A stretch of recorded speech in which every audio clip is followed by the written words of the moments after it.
We have breaking news from the NFL. I want to bring Dan Graziano in immediately for this one. Dan, what can you tell us? Yeah, Ryan, stop me if you've heard this before. The Tampa Bay Buccaneers are bringing back another member of their Super Bowl champion roster. Wide receiver Antonio Brown, his agent recently told NFL Network just within the last half hour, is returning to the Buccaneers on a one-year deal worth up to $6.25 million with a $2 million signing bonus. Again, that according to Antonio Brown's agent.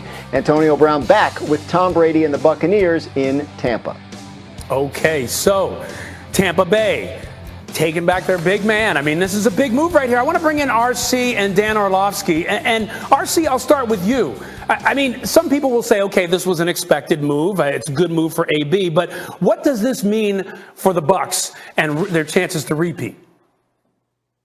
I mean, the Bucs are truly living by the phrase "run it back." They've absolutely run it back. You bring back all of your starters, and now also Antonio Brown. I mean, this looks like a team that had chemistry. This looks like a team that was together in the locker room. And Antonio Brown, even after winning the Super Bowl, expressed his love for Tom Brady, his admiration for the things that he had done for him. And listen, I knew that this was going to happen when I saw Antonio Brown at the UFC 261 fights with Jake Paul. Listen, when you're aligned with Jake Paul, you got to stay in FLA. You got to be there to go try to run it back and win another one. And so Antonio Brown knows where his bread has been buttered. He knows where he's had the leadership and also the success that he had in Tampa. And so now he gets another opportunity to make a play there. And with the free agency and with the salary cap being what it's being, this is the right deal for both parties. Okay, so Dan Orlovsky again. Dan Graziano saying it's a $6.5 million deal with a $2 million signing bonus on top of that. How is that deal for Tampa Bay in your mind? I mean, it's fantastic for Tampa Bay. I mean, we're talking about this is their number 3. This is their third receiver in the pass game, at least out on the perimeter. And so now AB gets to come back. Remember, he was only really a part of this football team halfway through the season. Come in, learn our playbook, learn on the fly, figure out not only the X's and O's, but where you're going to kind of fit in. What's your role going to be? And now he's going to get really a little bit more accustomed, the ability to learn this offense even greater, and the opportunity to play fast on the field and get to work. Think about this football team. It is significantly better than last year. Not a little bit, significantly better. AB is back. O.J. Howard's coming.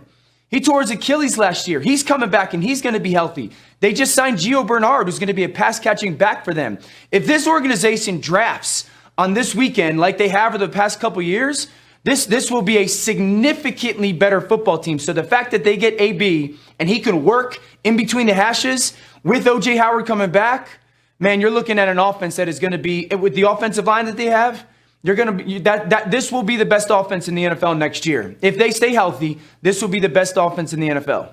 Graz, let me bring it back to you, because I think sometimes people look at Antonio Brown and they look at his season last year and they say, well, the numbers weren't there. But Dan, Dan Orlovsky, I think you bring up good points. I mean, he's got a year in the system. Graz, he's coming into this year. Yeah. He could do some explosive things in Tampa Bay. He could, but I think to Dan's point, he almost doesn't have to, right? I mean, like, you have Mike Evans, you have Chris Godwin, you have all these guys. I mean, look, he's happy with Tom Brady. Tom Brady's happy with him. Everybody got along great. They won the Super Bowl. Nobody wanted to leave, and really kind of nobody did. So it's a great situation. Antonio Brown does not have to be carry the offense guy he was in Pittsburgh in Tampa Bay. He just doesn't have to. He does everything they want him to do, and he loves it. So it makes total sense for him to go back there.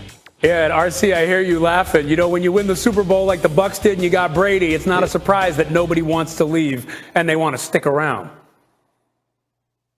Yeah, I mean, absolutely. But also, when we talk about Antonio Brown, think about as the season progressed. You listen to Dan talk about learning the offense on the fly, being able to play fast, also finding your place in the offense, the big catches in the Super Bowl. You go back to the Washington football team game and the big plays down the field. He was starting to get more involved in this offense, and you could see how comfortable Tom Brady was with going to him with the football. I think that only takes a step up this year. I think he becomes more of a presence on this offense where they can truly pick their poison week in and week out where they have the best matchup. And that's what Tom Brady has been best at throughout his career. This team is going to be incredibly good from the beginning of the season until the end if they stay healthy. And this is probably an underrated signing when you talk about the overall success of the Tampa Bay Buccaneers this year.